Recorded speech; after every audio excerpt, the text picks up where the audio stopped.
What's up, my peeps? It is out time for, I guess, a reaction video, review, or just my thoughts on what just happened. So first off, it feels so good to have called it. So on July 19, I posted up a tweet, actually a couple of tweets, saying that I think GREAT Khali is going to return and help Jinder Mahal win the championship and join his group. That's exactly what happened tonight at Battleground. Randy was about to win, despite all the interference. By the way, man, kayfabe-wise, the Singh brothers need a raise. If I'm Jinder Mahal, I'm giving these guys props. I'm paying for dinner tonight. I'm like rewarding them for what they did. They worked hard to try and keep that title on Jinder Mahal. They got in somehow. I think they got in by just squeezing in, because they're a lot smaller than Randy and Jinder, and they went after Randy. They kept on going after him. Randy kept on beating them up, but they kept on going for the Maharaja. Like, kayfabe-wise, these are like the best friends you'd want. Dude, kayfabe-wise, I hope that the tab is on Jinder tonight, because they helped them out strong. One of them went through a table, they got suplexed a bunch of times, got hit with chairs, but they were doing whatever it took to help him out. They were consistent, and they kept on going. But anyways, Randy was at the top, and then, see, I was waiting to hear the GREAT Khali's theme song, and not the, you know, the happy one when he was the Punjabi playboy, but I'm talking about the first one.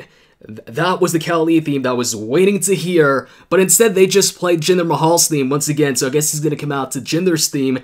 That played, he came out, and the crowd popped. The crowd popped. He's a bit softer than before. He's not, you know, he's not as lean, but he's not, you know, overweight or anything like that. But anyways, he walks down the ramp. Randy's looking shocked, and he actually climbs up, and he grabs Randy by the throat, and then Jinder Mahal climbs up right next to Randy, you know, kind of taunting him, and then eventually he just climbs out. Now, initially I was like, maybe he's gonna come out while Randy's at the top trying to climb out. GREAT Khali goes ahead and breaks the bamboo, kind of like Mark Henry when years back on SmackDown, he broke the steel cage door, the steel cage lock to the door, even though it took a while. I thought he was just going to break the bamboo so they could put over how strong Khali is, while Randy's trying to actually climb up out of it and then just drag Jinder out, and he wins that way. But that's not the way it went. But dude, I'm looking forward to seeing this. Now Jinder's really got, you know, a solid crew. He's got the Singh brothers, who are determined to help him out. And now he's also got, you know, some muscle behind him. He's got the GREAT Khali, his bodyguard now. Because the Singh brothers, while they're extremely useful to Jinder, as we saw tonight, they're more of a distraction, while Khali can actually, you know, do some damage. So now, where do they go from here? I'm thinking SummerSlam, we get Randy versus the GREAT Khali, and Jinder goes ahead and focuses on somebody new, defends the title against somebody else. I don't want to see Jinder versus Randy again. I think the Punjabi prison was their way of, one, of course, finishing the feud, but also moving Randy on to somebody else while not exactly having him, or transitioning Randy, I should say, to something that makes sense. Now, Randy's focus should be on the GREAT Khali because he's the one that cost him that title match. And as far as Jinder goes, I don't know who's gonna challenge him next. I'm thinking maybe John Cena? I don't know. But yeah, I'm happy about this. Glad that I called it. And now it's kind of looking like JBL's cabinet. JBL had the Basham brothers, and he had Orlando Jordan. So Jinder Mahal, he has the GREAT Khali. I guess he replaces Orlando Jordan, while the Singh brothers replace the Basham brothers. All he's missing is, you know, a female. But even in JBL's case, that woman wasn't, you know, a female wrestler. She was just there like as an assistant, so I guess they don't need that. But hey, if there's an Indian competitor in the Mae Young Classic, I wouldn't be surprised if she gets signed just so she can join Jinder Mahal's group. And I want to see SmackDown now, where they go with this group, and I'm actually happy about this. And speaking of the spoiler video that I made, I know 2 out of the, 7 or 8 matches were wrong. I explained that in the comment section, at least for the Ty Dillinger match. When it came to that match, they took it off pretty quick from the betting odds site, because that's the kickoff match, so they take it off earlier than the other matches. So when I went to refresh it just to make sure that Ty Dillinger was the favorite or not, that match was no longer there. But the last time I checked it, Ty was the favorite. So I don't know if it changed at the very last moment or not, but if it did, that's why I couldn't go ahead and correct myself, because it wasn't there anymore. And as far as, what's the other match that I got wrong? Oh yeah, Kevin Owens versus AJ. By the way, what was up with that finish? It was just weird. They take out the referee, right? And then you're expecting a low blow or Kevin Owens to tap out and the referee doesn't see it, but we get none of that. Instead, they just put each other in a bunch of submission holds, reverse after reverse after reversal, and then Kevin Owens gets him in a pin, and that's it. It was such a weird, anticlimactic finish that I was like, there has to be more than this. Were Kevin Owens' shoulders also on the mat? It was just weird and unexpected, and not in a good way. I was like, is that it? Are they going to announce that maybe Kevin's shoulders were also on the match, so the match gets restarted? But yeah, weird finish, and also that match, the betting odds got it wrong.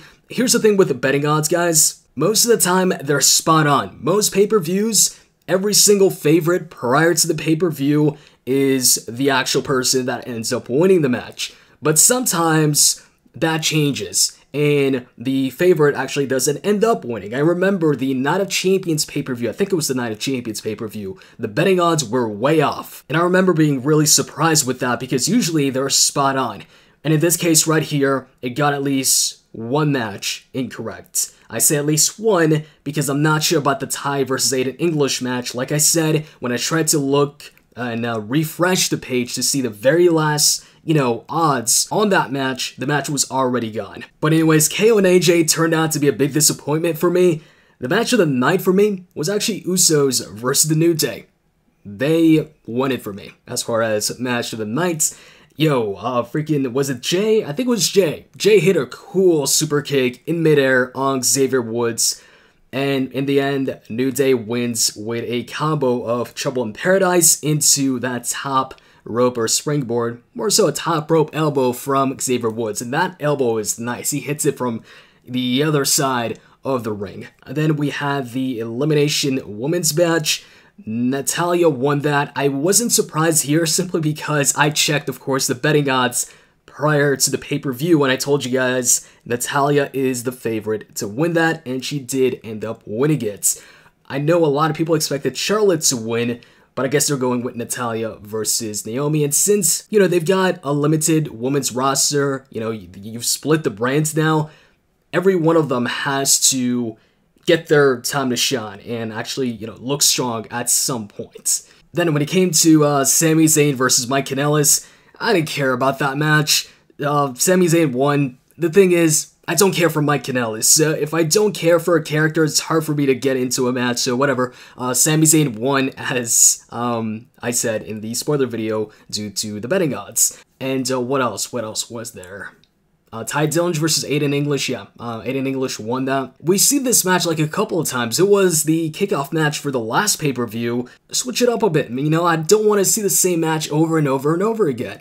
Then when it came to Rusev versus John Cena, pretty much as soon as this match was announced, I think everybody knew John Cena was going to win, and that's exactly what happened.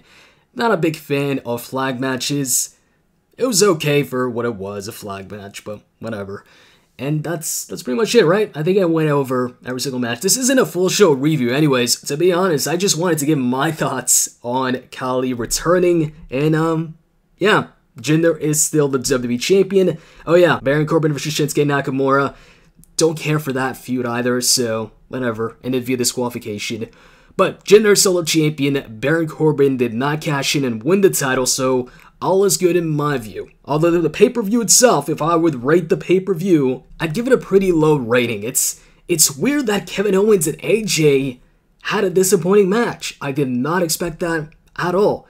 I enjoyed the Tag Team Championship match, and Khali returning, the Punjabi Prison, Jinder still being the champion. That was it. So as far as a rating goes, it'd be like a 4 to 5 on 10, so not very high. Honestly, the biggest surprise is how bad the Kevin Owens and AJ Styles match ended up being. Maybe my expectations were too high for it. Anyways, let me know what you think of Khali's return at Battleground, him helping Jinder Mahal win.